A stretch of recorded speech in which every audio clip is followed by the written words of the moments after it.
Now, joining us from Riyadh via phone to discuss the future of UNICEF is Mohamed Hawaii, an expert in humanitarian work. Welcome. Now, what are the main challenges today facing UNICEF with the Foundation Day marking today 78 years? Thank you for highlighting the humanitarian situation in the region, especially and the worldwide. As you mentioned, the deal for this year it was more than what was last year for the entire world, and especially Palestine and Lebanon. Actually, the main challenging is actually not to find the money to help as much as is no stability. You cannot act correctly in any ground if it's still a conflict going on. You cannot risk the aid worker to lose their life in a situation what's exactly happening in Gaza or what is continuing in Gaza. Also in West Bank, not forgetting Lebanon and other regions, still the situation never be stable. There is the regions have kind of a specialized of renewing the conflict.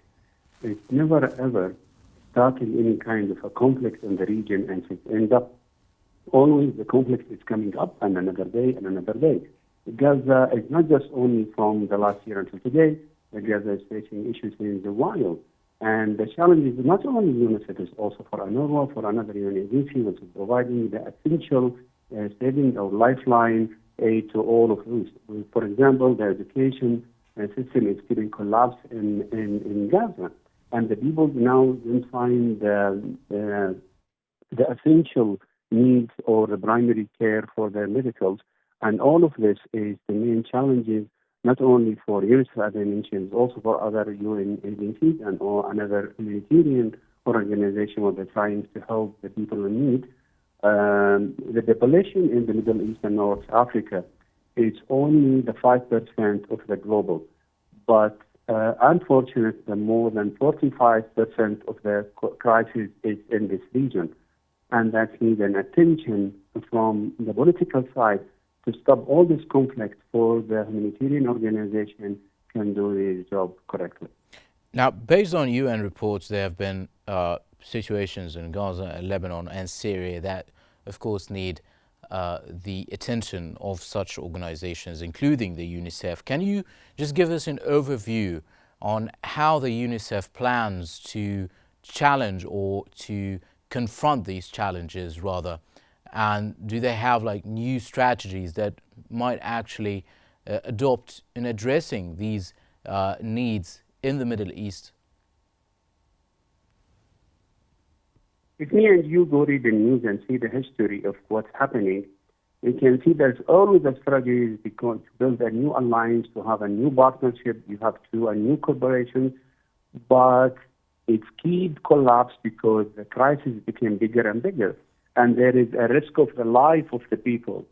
Most of the people have damage or they have the bad impact of all this crisis is the children, because the population of the youth and children is more than 55% of most of the countries. What we have a crisis inside with it. And don't forget, okay, in Palestine, Gaza, and Lebanon, they have a kind of a conflict and war. But if you go also to other countries like Iraq, to other places, you have an issue related to the education of the children. You have also an nutrition challenges. That means you need more corporate from the local government. You need more corporate from other organizations. You really need a solution bigger than just one organization. UNICEF itself, we cannot change the life of these hundreds of millions of children around the globe. They need another hand to come and help them, and that can be happen only if the local government can be stand with them, and before of that, and the countries have a conflict, needs this conflict to be stopped.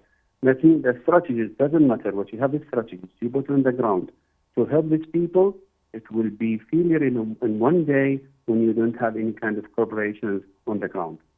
Now, UNICEF is calling for gathering $9.9 billion to assist and support children all over the world who are impacted by conflicts and crises, including those in Gaza, Lebanon, and Syria. How do you think this could be implemented? And what are the main challenges to gather such huge amounts of money including what is needed to support children in the Middle East, and notably in Gaza, Lebanon, and Syria, and not just to support them through humanitarian aid, but also to try and to support their future after the destruction of their homes and also forced displacement? We always talk about sustainability. Sustainability is need infrastructures. And all the locations what you mentioned right now is missing the real infrastructure for everything. From healthcare, from sanitations, water access, education access, all of this is missing in most of the locations. And now we have more issues happening, especially in Gaza, where the people cannot grab nothing from their nutrition from the ground. No resources for no water, no any kind of farming. They don't have any kind of meat from coming from, doesn't matter, chickens or sheep or whatever. It not exist. That people is going to be collapsed from the nutrition wise there. If you need this money or this amount of money just to start to establish ABC infrastructure for the people to continue. Usually we are talking about dignified life, but now we are talking about the life itself. The life itself is missing now in most of this location, and this is the biggest challenge. And that leads me to another point that has been mentioned also in UNICEF reports and in UN reports altogether regarding what's happening to children. The psychological situation towards for children in places like Gaza, Lebanon, and Syria. Perhaps specifically the reports were regarding Gaza. How do you think there could be any plans to restore their psychological awareness? Some countries have provided support and actual plans to work on this issue. How can there be any kind of a comprehensive plan with international collaboration that could be implemented to psychologically restore children and work on their mental issues after such conflicts and crises? First of all, I think the words have to be removed from our daily news. We hear the war more than anything else. And people, now they are growing in something called shelter. They don't know what's called house. I met Syrian refugees in Jordan. They don't know what means second floor. They don't understand what means stairs because they are raised in such a crisis. And this is actually we need to begin with. We need to remove the conflict itself. I didn't to hear somebody get killed. We don't hear somebody get died. In our normal life, where is your grandfather? Oh, he's aged and he died. But unfortunately, in this people's life, where is my friend? He gets killed. We need to remove the reasons of this conflict to maintain these people's mental life, to enhance how they became productive. These people raised in something called conflict. They know nothing. They know aid. We receive aid. They don't know that my father went to the shop or my mother went to the shop and brought the food. No, we know that we went to a queue and we receive our aid. And that start to be a permanent in their brain.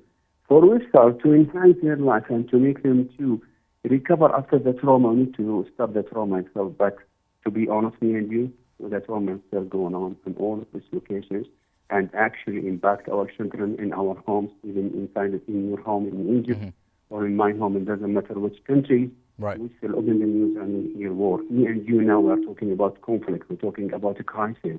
Right. If we talk one day about development or building or we have a better life, then that will be starting from there. It doesn't matter how much we invest, how much we have a corporations, we will never reach any kind of a good point if we're going to remove the reason. Right. Well, thank you very much. That was Mohamed Hawaii, an expert in humanitarian work, joining us from Riyadh.